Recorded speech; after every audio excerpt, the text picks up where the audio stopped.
গেল কয়েক দশকের মধ্যে সবচেয়ে ভয়াবহ লোডশেডিংয়ের মুখে কিউবা। দিনে ২২ ঘণ্টা বিদ্যুৎহীন থাকছে রাজধানী হাভানা সহ বেশ কয়েকটি এলাকা। এতে ভয়ঙ্করভাবে বাধাগ্রস্ত হচ্ছে হাসপাতালের জরুরি সেবা, শিক্ষা প্রতিষ্ঠান থেকে শুরু করে সরকারি অফিসগুলো বন্ধে বাধ্য হচ্ছে সরকার। মার্কিন অবরোধে ডিজেল সহ অন্যান্য তেলের মজুত শেষ হওয়ায় এমন সংকটে পড়তে হয়েছে বলে জানান দেশটির জ্বালানি মন্ত্রী ভিসেন্তে দেলাও।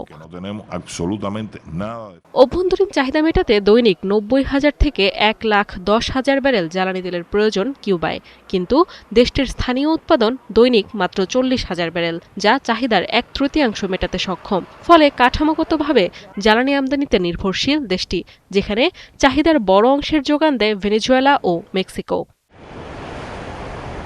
বেশ কয়েক মাস আগে কিউবায় তেল পাঠালে শুল্কারোপের হুমকি দেন ট্রাম্প। এতে হাভানায় জ্বালানি সরবরাহ বন্ধ করে দেয় ভেনেজুয়েলা ও মেক্সিকো।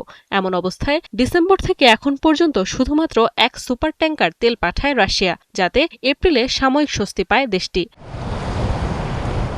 সংকট কাটাতে স্থানীয় তেল গ্যাসে বিদ্যুৎ উৎপাদন ও নবায়নযোগ্য শক্তিকে যুক্ত করে জাতীয় গ্রিডে। গেল ২ বছরে ১৩০০ মেগাওয়াট বিদ্যুৎ উৎপাদনে সোলার ইউনিট স্থাপন করে কিউবা, কিন্তু জ্বালানি সংকটে গ্রিডের অস্থিতিশীলতায় সেই ক্ষমতার একটি বড় অংশ নষ্ট হচ্ছে, যার ফলে কমেছে কার্যকারিতা ও উৎপাদন। মার্কিন অবরোধে এমন বিপর্যস্ত অবস্থা থেকে উত্তরণে বিভিন্ন উৎস থেকে জ্বালানি আমদানির চেষ্টা করছে কিউবা, কিন্তু ইরান যুদ্ধে বিশ্ববাজারে জ্বালানির উচ্চমূল্য ও পরিবহন খরচ বৃদ্ধি পাওয়ায় সেই চেষ্টা আরও জটিল করে তুলেছে। দীর্ঘদিনের এমন সংকটে অসন্তোষ দানা বাঁধছে কিউবানদের মাঝে। এতে হাভানায় বিক্ষোভে নামে হাজারো মানুষ। এত কিছুর মাঝেও ট্রাম্পের অর্থনীতি সংস্কারের শর্ত মেনে নিলে কিউবায় মানবিক সহায়তা হিসেবে $১০০ মিলিয়ন দেওয়ার কথা জানিয়েছে যুক্তরাষ্ট্র। নাদিয়া ইসলাম তুলি, ৭১।